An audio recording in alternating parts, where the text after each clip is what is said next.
جیسے بنانا چاہیے. کیوں؟ پیر کو دیکھ رہا ہے، اللہ کو دیکھا کسی نے، تو پھر کیسے ڈرو گے؟ کیسے شرم و حیا پیدا ہوگی؟ ابتدا یہاں سے ہے. جب مزاج بن گیا پھر رسول سے ڈرنا بھی آ جائے گا، اللہ سے ڈرنا بھی آ جائے گا. جب مزاج ہی نہیں بنا، تصور ہی اس کا قائم نہیں ہوا، ڈرنے کا پھر سوال ہی پیدا نہیں ہوتا. گویا کہ خشوع و خضوع کے پیدا ہونے کا سوال ہی پیدا نہیں ہوتا. والمتصدقین والمتصدقات، صدقہ دینے والے مرد اور صدقہ دینے والی عورتیں. مطلب کیا؟ اللہ کی راہ میں صدقے کے ساتھ یہ صفت بیان کر دی گئی ہے، اضافی دینے والے مرد، اضافی دینے والی عورتیں. صدقہ اضافی مال ہے، لیکن اس کے اندر زکوٰۃ خود آ گئی ہے. اضافی مال بھی اس میں آ گیا.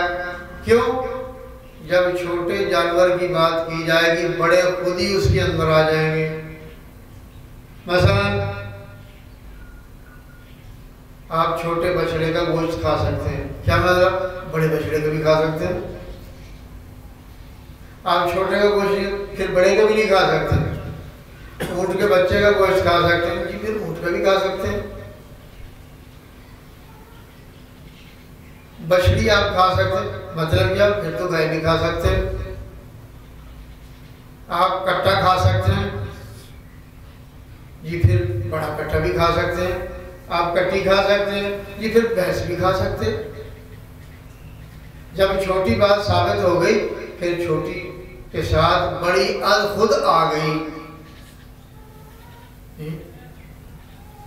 تو معلوم ہوا اس متصدقین والمتصدقات میں صدقہ دینے کے ساتھ مرد و عورت دونوں زکوٰۃ میں بھی شامل ہو گئے. والصائمین والصائمات، روزہ رکھنے والے مرد اور روزہ رکھنے والی عورتیں، اس میں نفلی روزے بھی آ گئے ہیں. والحافظین فروجہم، اور حفاظت کرنے والے مرد اپنی شرمگاہوں کی. والحافظات، اور حفاظت کرنے والی عورتیں.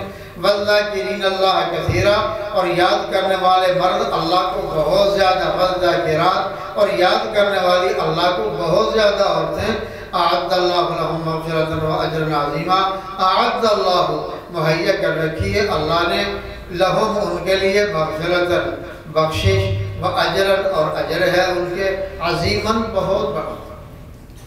گویا کہ اللہ کا ان کو فضل شامل ہے. اگلی آیت کا ترجمہ تفسیر تو میں نہیں بیان کرنا چاہتا، صرف مومن کی صفت بتاتا ہوں. وَمَا كَانَ لِلْمُؤْمِنِينَ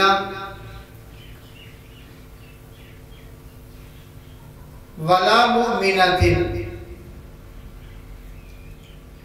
وَمَا كَانَ، اور نہیں زیب دیتی یہ بات، لِمُؤْمِنٍ، کسی مومن مرد کو، وَلَا مُؤْمِنَةٍ، کسی مومن عورت کو، اِذَا قَضَى اللَّهُ وَرَسُولُهُ أَمْرًا أَن يَكُونَ لَهُمُ الْخِيَارَةُ، جب فیصلہ کر دے اللہ اور اس کے رسول صلی اللہ علیہ وسلم، امراً، کسی معاملہ میں، ان یکون لہم الخیارہ، تو ان کے